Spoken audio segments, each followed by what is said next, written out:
Hi, my name is Melissa Chappelle, and I'm here to do a poetry reading from my new book, which is on Amazon.com. It's Dreams in Isolation, The World in Shadow, Poems of Hope and Resilience. And the first poem I'm going to read is called Pandemic.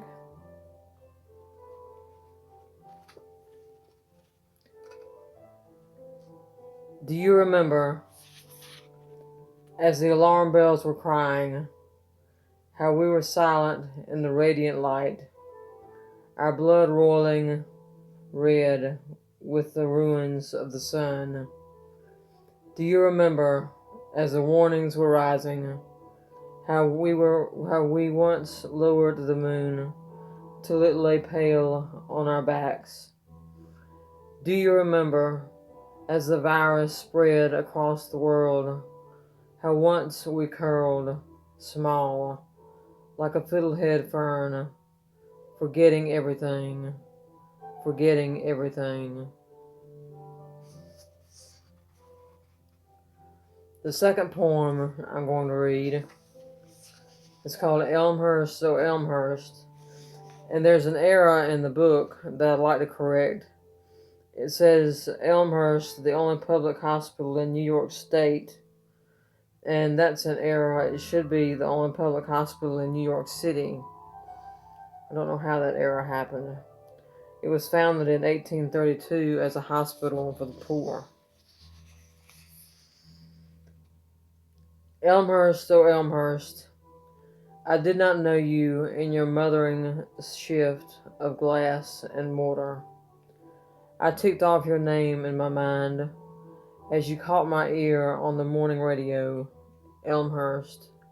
This, as I authored my own survival. Perhaps I may be one of the remnant. Perhaps this wasting bane may steal away on some wing of the breeze. But no, Corona prefers to steal the air from the ravaged world, so that one day I saw on my 52-inch screen Elmhurst with an almost snake-like refrigerated truck parked outside its venerable walls, the vile work of Corona, unmasked by the shining light of day, so that the wretched of God gathered at the hem of her cheerless garment, the poor and the dead thronging around her. She has mothered them for generations. Now they lie dead in her emergency room, with none to kiss their brow. She weeps over those who have waited so long to be sheltered by her. Yet she rejoices in those who leave her, walking from her doors. Elmhurst, oh Elmhurst, I did not know you in your mothering shift of glass and mortar. Yet now I catch the genesis of the most improbable invitation on a wind that comes out of the surly darkness. Breathe, breathe. I will keep your going out and your coming in. This for the poor who gather around the shabby fringes of the earth. This for you, O Elmhurst, from this time on and forevermore.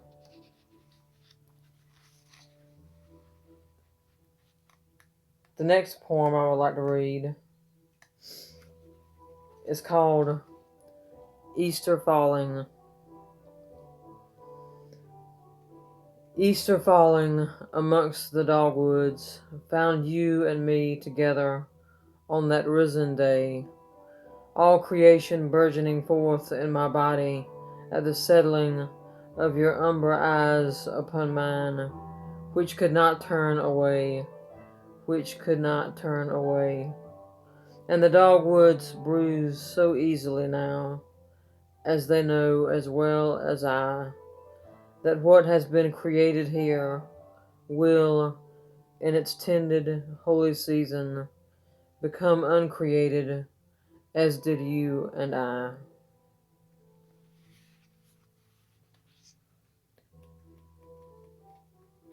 The next poem I would like to read is called Threshing Floor. The night you slept, a secret kept inside my mouth, we shared supper at your harvest table, wild Alaskan salmon lately swimming the Bering Sea, steamed broccoli, its florets glistening, yeast rolls from the oven, warm as you next to me, the aroma blossoming throughout the kitchen into a fragrant memory. We played a game. You reveal a secret, then I reveal mine. You picked at your broccoli when the conversation began to relocate itself from nonchalance to gravitas. My secret could make or break us, you said. I laid down my fork, my skin suddenly sensitive to the coarse seams of his white cotton shirt.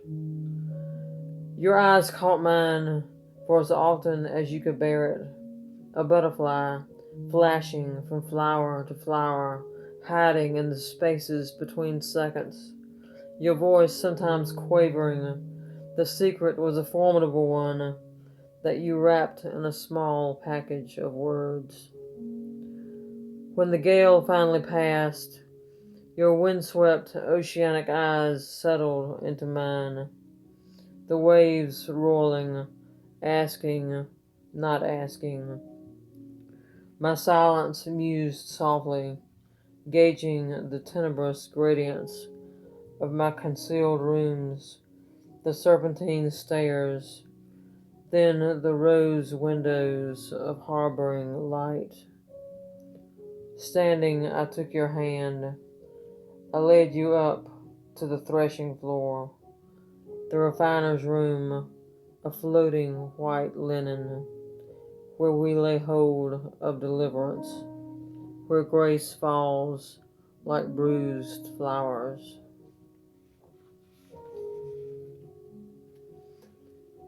The next poem I would like to read is called After the Storm, a poem for Easter Monday. I awoke to the wind splitting the vernal air, raging from the south, the deep mourning howling like death in chains.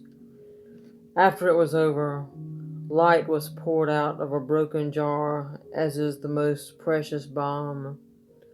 I walked the yard to see all that had been broken. Then I saw, sturdily attached to the limb of the pin oak, wound tight with twigs, some scrupulous bird's nest, bound round in perfection. It had been stripped of nothing by the stalking wind, not even one twig. I peered deep inside its hollow, dark cavern and saw that it was empty, the jealous darkness telling a story of new life somewhere, heart racing, blazing in song across our wearied sight. And finally, the last poem,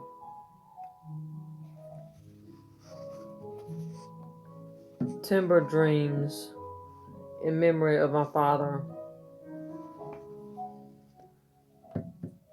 There are traces of you here among the world of these words, the red clay earth that lies heavy after a rain, the lordly trees stretching to scrape the heart of God, the night tinseled with constellations, giant planets slow in their turning, the umbrous woods bearing out the bone-racking shriek of the screech owl. Learn to tell the tree by its bark, Melissa, not by its leaves. In the winter, the leaves are gone. Put your hand on this bark.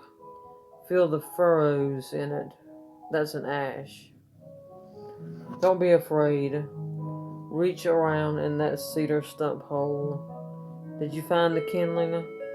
Now take a big whiff of it. Isn't that scent sweet? Do you see Mars over there on the horizon?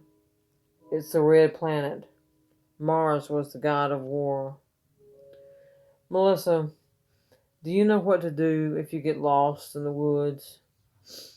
Look for a strand of barbed wire and follow it out. It will always lead you somewhere.